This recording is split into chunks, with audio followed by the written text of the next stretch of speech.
আচ্ছা, তুমি সোনালির কাছে টিউশন পড়তে আসো? হ্যাঁ হ্যাঁ। আর আপনি কে? আমি প্রিয়া, সোনালির ছোটবেলার বান্ধবী। এখানেই থাকবো কিছুদিন। ও আচ্ছা। আহ, আচ্ছা, সোনালি যে বলছিল ওর কাছে বাচ্চারা টিউশনি পড়তে আসে, কিন্তু তোমাকে তো কোনো দিক থেকেই বাচ্চা বলে মনে হচ্ছে না। আপনি দূরে থাকুন, না হলে ম্যাম চলে আসবে। আপনি দূরে থাকুন।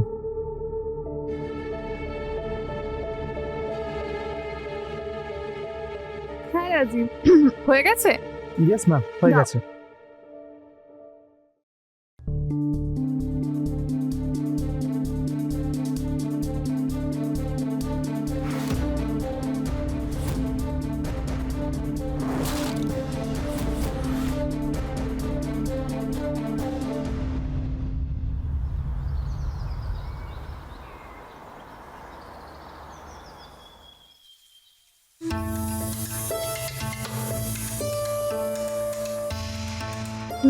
রিয়া, আমি একটু মার্কেট থেকে জিনিস নিয়ে আসছি। ঠিক আছে।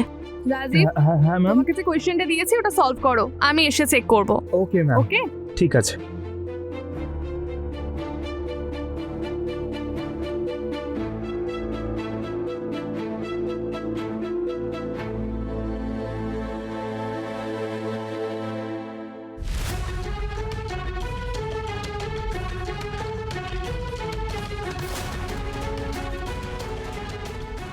আমি আমি পড়তে চাই।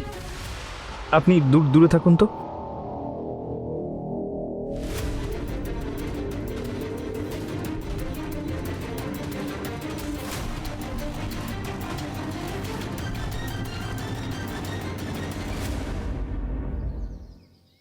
আচ্ছা, তাহলে তোমার নজর তোমার টিউশন টিচারের উপর আছে?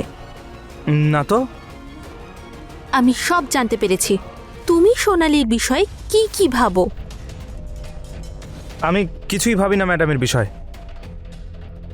তাহলে এসব কি?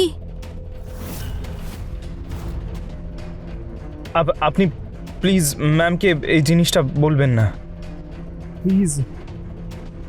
ঠিক আছে, বলবো না আমি, কিন্তু তুমি আমাকে তার বদলে কি দেবে?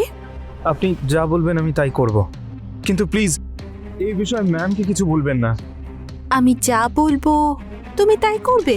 হ্যাঁ।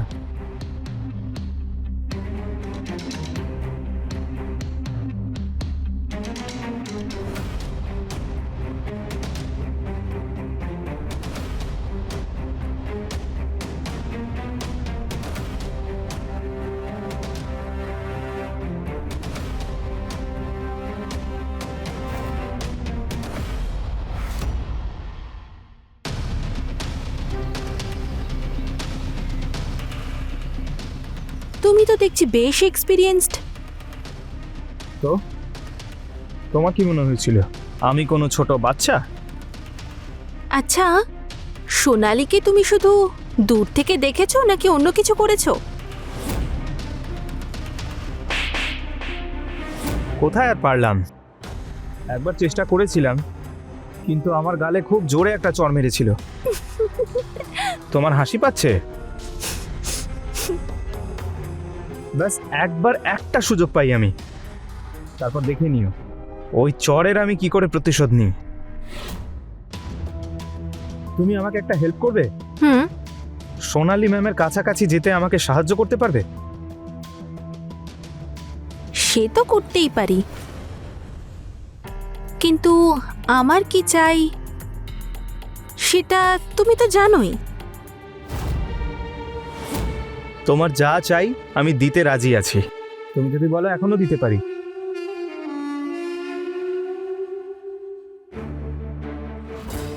একটা ভুল লুকোনোর জন্য আমরা আরও একটা ভুল করে ফেলি, আর এভাবেই আমরা চোরাবালির মধ্যে ফেঁসে যাই। সোনালি রাজীবকে ক্ষমা করে দিয়েছিল ঠিকই, কিন্তু ও এটা জানতো না রাজীবের মনে কি আছে। রাজীব সোনালিকে পাওয়ার ইচ্ছা মনের মধ্যে নিয়ে আরও একবার ওর কাছে গিয়েছিল ঠিকই, কিন্তু ও এবার ওর তীক্ষ্ণ বুদ্ধি ব্যবহার করছিল। সোনালি তো রাজীবকে বাচ্চা মনে করে ওকে ক্ষমাও করে দিয়েছিল, কিন্তু ও কি আর জানতো ওর এই ক্ষমার মাসুল ওকেই গুনতে হবে।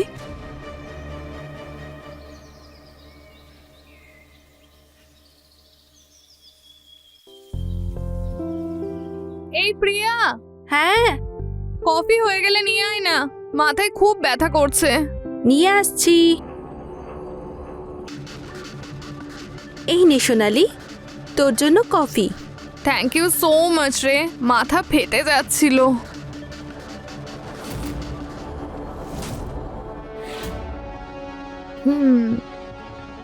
কফিটা দারুণ হয়েছে সত্যি। Thank you.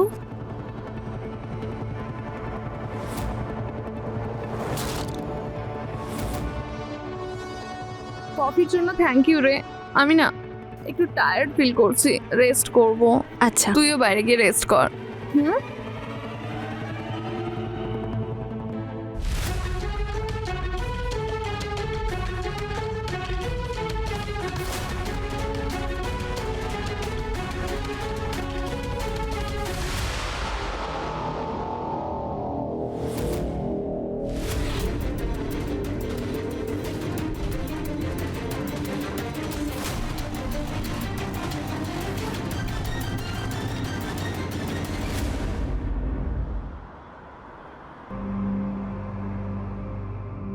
সোনালি, সোনালি,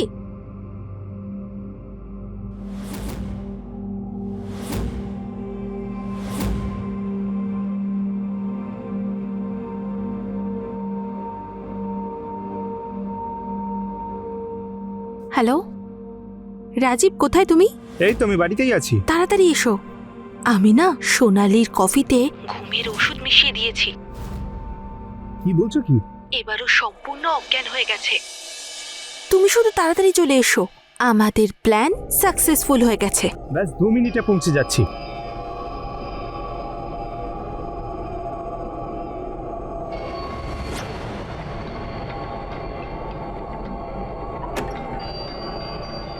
কোথায় সোনালি ম্যাডাম? নিচের ঘরে আছে। যা করার তাড়াতাড়ি করো, ওর জ্ঞান ফিরে আসার আগেই করতে হবে।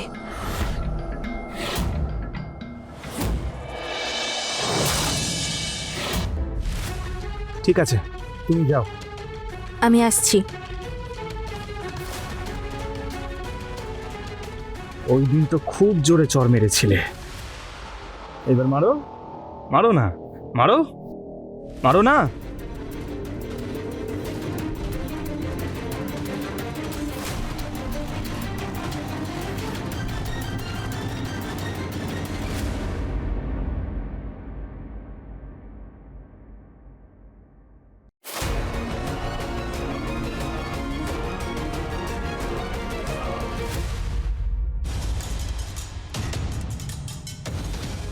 রাজীব, রাজীব কি করছো? সেটাই, যেটা অনেকদিন আগে আমার করা উচিত ছিল। সেদিন তোমাকে ক্ষমা করাই আমার উচিত হয়নি। প্রিয়া, কেউ আছে?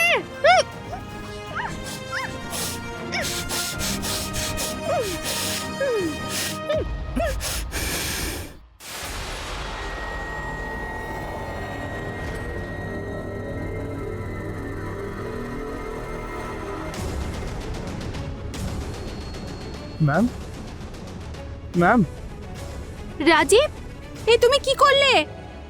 আমি আমি আমি আমি কিছু করিনি। সে তো ম্যাম জোরে জোরে চিৎকার করছিল, আমি শুধু মুখটা চেপে রেখেছিলাম। তুমি সোনালীকে মেরে ফেললে? আমি মারিনি ম্যামকে। রাজীব ওর একটা ভুল লুকোনোর জন্য আরো অনেকগুলো ভুল করলো, আর একটা বড় অপরাধও করে ফেলল। রাজীব সোনালীকে পেতে চেয়েছিল, কিন্তু ওর থাপ্পড়ের প্রতিশোধও নিতে চেয়েছিল। আর প্রতিশোধের আগুনে ও এতটাই অন্ধ হয়ে গেল যে ও ঠিক ভুল বিচার করতেই ভুলে গেল। সোনালীর ভুল এটাই ছিল যে ও রাজীবকে ক্ষমা করে দিয়েছিল আর ওকে আবার বাড়িতে আসতে দিল। আর এই জন্যেই সোনালীকে নিজের প্রাণ হারাতে হলো। যদি রাজীব তার শারীরিক চাহিদার উপর নিয়ন্ত্রণ রাখতে পারত, তাহলে এসব কিছুই হতো না। আর যদি সোনালীও রাজীবের উদ্দেশ্য বুঝতে পারত, তাহলে আজ হয়তো ও বেঁচে থাকত। আমি আবার ফিরে আসবো একটা নতুন ঘটনা নিয়ে ক্রাইম চক্রে। ততক্ষণ সতর্ক থাকুন এবং সুরক্ষিত থাকুন। জয় হিন্দ।